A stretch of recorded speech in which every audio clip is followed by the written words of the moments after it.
Hi everyone, welcome to Samjo Learning. This is Rohit Dagar. This is the SMAP initiative, Samjo Mains Answer Writing Program, where we are practicing one high quality mains question every day. We are writing answers to it. और जो best answer होता है उसको हम एक YouTube video में review करते हैं and that person gets rewards.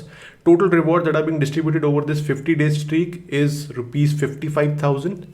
You can also participate and be eligible for winning these awards. It is very simple. Simply download the Samjo Learning app, join us on Telegram, and if you want to know more about Samjo Mains Answer Writing Program, SMAP 2021, all the links are in description.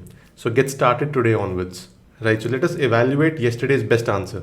Right, so day 9 question है, to what extent the constitutional and legal rights available to the tribals have been efficient in ensuring their upliftment.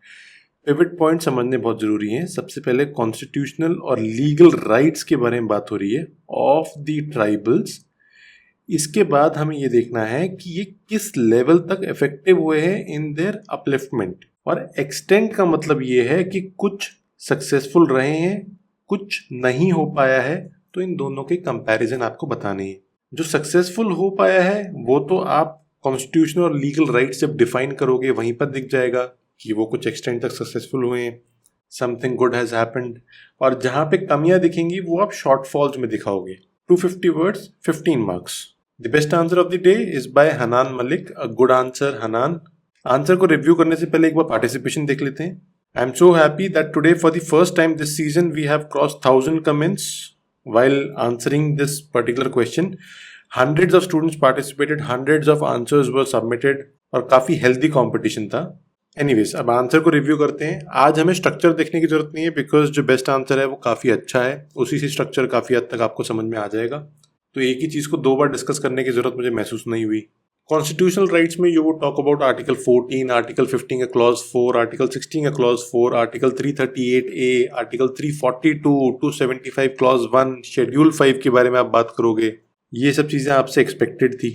फिर उसके बाद legal rights में you can talk about the ST and other Traditional Forest Dwellers Recognition of Forest Rights Act 2006, the Right to Fair Compensation and Transparency in Land Acquisition, Rehabilitation and Resettlement Act of 2013, PESA act जो panchayat extension to schedule areas 1996 के बारे में आप बात कर सकते हो. Legal authorities act 1987, schedule caste and schedule tribes prevention of atrocities act 1989. ये लीगल राइट्स हैं. फिर आपको चैलेंजेस पे आना है. राइट, तो बेस्ट आंसर को रिव्यू करते हैं. सबसे पहले हमें इंट्रोडक्शन दिख रही है शेड्यूल ट्राइब्स के पॉइंट ऑफ व्यू से. शेड्यूल ट्राइब्स को आपने डिफाइन किया है, फेयर इनफ. उसके बाद आप ये बता रहे हो कि इनका कंट्रीब्यूशन कितना है in the census, fair enough. Constitutional safeguards आपने यहाँ पर डिफाइन कर दिए हैं. फिर लीगल सेफगार्ड्स के पॉइंट ऑफ व्यू से आपने कुछ एक्ट्स लिखी हैं. यहाँ पर आप right to fair compensation, transparency, land acquisition, rehabilitation, resettlement act लिख सकते थे 2013 वाली. एनीवेज, उसके बाद सेफगार्ड्स के पॉइंट ऑफ व्यू से हम आगे बढ़ते हुए अपलिफ्टमेंट की बात कर रहे हैं. The good thing in this answer is that upliftment के फायदे क्या हुए हैं ये हमें दिख रहा है, और फिर नुकसान क्या हुए हैं सेम पैरामीटर्स पे दिख रहे हैं, which is a very good of answering a question. कि एक पैरामीटर लो और उसके हिसाब से प्रोज एंड कॉन्स काउंट करवा दो. हेल्थ के पॉइंट ऑफ व्यू से सेक्स रेशियो और MMR अच्छा रहा है, फेवरेबल रहा है. उसी के ऑपोजिट में आप देखो कि IMR, मैलन्यूट्रिशन, अनीमिया की प्रॉब्लम्स रही हैं. हाई अल्कोहल कंजम्पशन और इंडेटेडनेस, बॉन्डेड लेबर, ये भी काफ़ी इश्यूज रहे हैं. इसकी वजह से हेल्थ की भी इश्यूज रहे हैं. ऑफ कोर्स एजुकेशन के पॉइंट ऑफ व्यू से आप ये कह सकते हो कि काफ़ी सारी ट्राइब्स ऐसी हैं जो कि काफ़ी अच्छे से एजुकेट हो गई हैं. एकलव्य मॉडल रेजिडेंसी स्कूल आप मेंशन कर सकते हो. बेसिकली 97-98 से शुरू हुए थे to impart quality education to ST children in remote areas. फिर प्रॉब्लम यह है कि कुछ तो मॉडल स्कूल चला दिए लेकिन प्रॉपर एजुकेशन कल्चर नहीं बना पाए हैं अभी तक हम फॉर द ट्राइबल पीपल, और रिसोर्सेज अच्छे से हम यूज़ नहीं कर पाए. ये सारे पॉइंट्स काफ़ी वैलिड हैं. जो कमियां हैं वो सही तरीके, सटल तरीके से पुटअप की जा रही हैं. फिर इकोनॉमिक एस्पेक्ट्स, FRA के पॉइंट ऑफ व्यू से आप बोल सकते हो Van Dhan Vikas scheme, GI tags, MSP for MFP, minor forest produce. और ये आप बता रहे हो कि अभी भी बहुत ज़्यादा इतना इफेक्ट नहीं आया है, ऑल्दो स्टेप्स सही डायरेक्शन में लिए गए हैं, लेकिन उनका इम्पैक्ट मैसिव लेवल पे देखने को नहीं मिला है. बहुत ही ज़्यादा इम्प्रूवमेंट देखने को अभी तक नहीं मिली है. Still there are subsistence economy. Displacement की आपने बात की है, लो कैश कंपनसेशन, पॉइंट्स काफ़ी अच्छे हैं. देखने में मुझे समझ में आ रहा है कि दीज पॉइंट्स आर वैलिड. और एग्जाम्पल्स दे रहे हो, वो भी काफ़ी अच्छी बात है।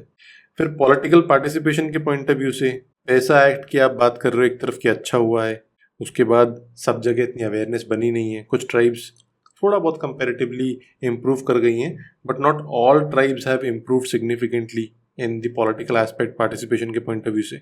And then eventually you conclude the answer.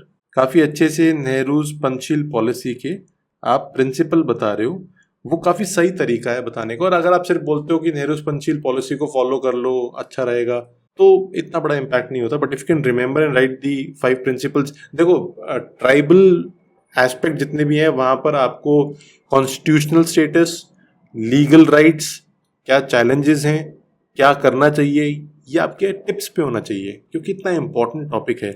एक ऐसा टॉपिक है जिसमें फॉर्डर पॉइंट्स आपके एज इट इज हर बार लिखे जाएंगे, कहीं ना कहीं सिमिलर क्वेश्चन में आपके पॉइंट्स पुट अप बड़ी आराम से हो सकते हैं।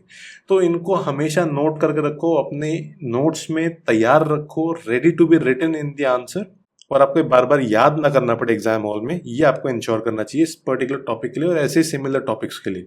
वल्नरेबल सेक्शंस के लिए आपके पास हैंडी नोट्स और हाफ कुक पॉइंट्स होने चाहिए। Overall a very good answer.